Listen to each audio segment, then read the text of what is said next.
السلام علیکم ورحمۃ اللہ وبرکاتہ۔ جناب صدر، حضرات اساتذہ نظام اور سامعین کرام، آج کی اس مجلس میں میری تقریر کا موضوع جیسی نیت ویسی برکت ہے۔ یہ عنوان دراصل اللہ کے پیارے رسول صلی اللہ علیہ وسلم کی مشہور حدیث سے لیا گیا ہے۔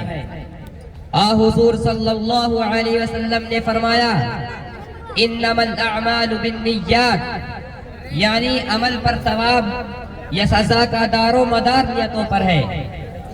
اسی حقیقت کو ہم جیسے نیت ویسی برکت یا جیسے کرنی ویسے بھرنی کہتے ہیں۔ میرے محترم بزرگوں، دوستوں اور عزیز ساتھیوں، نیت کہتے ہیں کسی کام پر دل کو آمادہ کرنا، پھر اسی اعتبار سے ہمارا عمل ہوتا ہے یا پھر ہمارا عمل نیت کے برخلاف ہوتا ہے۔ ایک آدمی اگر نماز پڑھتا ہے اور اس کی نیت ہے کہ میری نماز اللہ کے لیے ہے، تو پھر یہ عمل اور نیت کی یکسانیت ہے، اس پر اللہ تعالیٰ ثواب دیں گے۔ اور اگر نماز اس لیے پڑھتا ہے تاکہ لوگ نیک اور بزرگ سمجھے، تو یہ نیت اور عمل کا اختلاف ہے، اس پر کوئی ثواب نہیں ملے گا۔ اگر دن رات نماز پڑھتا رہے، اللہ کے دربار میں اس عمل کی کوئی اہمیت نہیں ہے، اسی کو نیت کی خرابی اور نیت کا فتور کہتے ہیں۔ میرے دوستو، ہر عمل سے پہلے نیت کو صاف کرنا ضروری ہے، اخلاص نیت ضروری ہے، ورنہ تمام عبادات برباد ہو جائیں گی، نہ خدا ملے گا نہ وصال صنم ہوگا۔ اللہ نے بار بار فرمایا، مخلصین لہ الدین، یعنی اللہ کے لیے عبادت کو خالص کرنے والے ہیں۔ حدیث میں آتا ہے کہ قیامت کے دن سب سے پہلے ایک عالم جائے گا، ایک شہید جائے گا، ایک مجاہد جائے گا، ایک مالدار جائے گا۔ اللہ تعالیٰ عالم سے معلوم کرے گا کہ تم نے دنیا میں کیا کیا۔ وہ کہے گا، اے اللہ، میں نے تیرے دین کو پھیلایا، قرآن و حدیث کا علم لوگوں کو سکھایا، تقریریں کی۔ اللہ فرمائیں گے، تم نے میرے لیے نہیں بلکہ شہرت کے لیے کیا تھا، تاکہ لوگ تم کو بڑا عالم فاضل کہیں، عزت کریں، سو تم کو دنیا میں عالم فاضل کہا گیا۔ اب یہاں قیامت میں تم کو کچھ نہیں ملنے والا ہے، جاؤ جہنم میں۔ شہید سے کہے گا، تم نے اس لیے جہاد کیا تھا تاکہ لوگ تم کو بہادر کہیں، تمہاری تعریفیں کریں، یہ سب تم کو مل گیا، جاؤ دوزخ میں۔ مالدار سے فرمائیں گے، تم نے شہرت و عزت کے لیے مال خرچ کیا تاکہ لوگ تم کو سخی کہیں، تم نے بھی دنیا میں سب پا لیا، اب جاؤ جہنم میں۔ میرے بھائیوں، دیکھیے ذرا سی نیت بگڑتی ہے، سب کے دھرا برباد ہو جاتا ہے۔ اس لیے ہم اللہ کے رضا کے لیے علم سیکھیں، اللہ کے لیے عمل کریں، اللہ ہی کے لیے علم، اللہ ہی کے لیے محبت کریں اور اللہ ہی کے لیے زندہ رہیں، تو پھر دنیا میں بھی عزت ملے گی اور آخرت میں بھی عزت ملے گی۔ اللہ تعالی ہم سبھی کو کہنے سننے سے زیادہ عمل کرنے کی توفیق عطا فرمائے۔ آمین وآخر دعوانا الحمدللہ رب العالمین۔ جزاک اللہ۔ محمد ناظم سنگھانی، عنوان ہے توحید کی فضیلت۔ محمد ناظم سنگھانی۔ مہمانان کرام جو کمتا سے تشریف لائے ہیں، اگر وہ کھانے سے فارغ ہو چکے ہیں تو اسٹیج پہ تشریف لائیں، اس کے بعد انشاءاللہ شہنشاہ ترنم جناب قاری اشفاق صاحب بہرائچ جی آپ کے درمیان تشریف فرماؤ۔ السلام علیکم ورحمۃ اللہ وبرکاتہ۔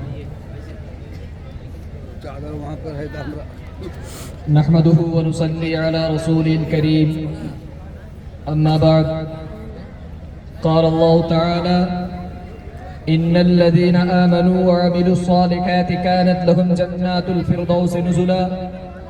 بزرگوں اور بھائیوں، میں کلمہ توحید کی عظمت اور فضیلت کے موضوع پر ایک مختصر تقریر پیش کر رہا ہوں، اللہ ہم سب کو اس سے فائدہ پہنچائے، آمین۔ بزرگوں اور دوستوں، اللہ کو ایک ماننا اور جاننا ہر انسان پر فرض ہے، اور اللہ کے ساتھ کسی کو شریک ٹھہرانا اور یہ عقیدہ رکھنا کہ بہت سے معبود ہیں، کوئی اللہ کی ذات میں شریک ہیں، جیسے کہ پارسی لوگ دو خدا کو مانتے ہیں اور عیسائی لوگ تین خدا کو مانتے ہیں، یا اللہ کی صفات میں کسی کو شریک کرنا اور یہ عقیدہ رکھنا کہ جس طرح اللہ ہر مشکل آسان کرنے والا ہے دوسرا بھی اسی طرح مشکل کشا ہے، اور جس طرح اللہ نے ہر چیز کو پیدا کی ہے دوسرا بھی پیدا کر سکتا ہے، یہی شرک ہے، اور شرک سب سے بڑا گناہ ہے۔ اللہ فرماتے ہیں اللہ شرک کرنے والوں کو کبھی معاف نہیں کرے گا۔ میرے دوستو، شرک کے مقابلے میں توحید ہے، یعنی دل سے اللہ کو ایک ماننا اور ایک جاننا، اور زبان سے اقرار کرنا لا الہ الا اللہ محمد رسول اللہ۔ جو بندہ لا الہ الا اللہ کے اقرار کرتا ہے وہ ایمان والا بن جاتا ہے، اور اللہ کے رسول صلی اللہ علیہ وسلم نے فرمایا من قال لا الہ الا اللہ حرم اللہ علیہ النار، یعنی جس نے لا الہ الا اللہ کہا اللہ نے اس کے اوپر دوزخ کو حرام کر دیا، لہٰذا دوزخ میں جانے کا سوال ہی پیدا نہیں ہوتا۔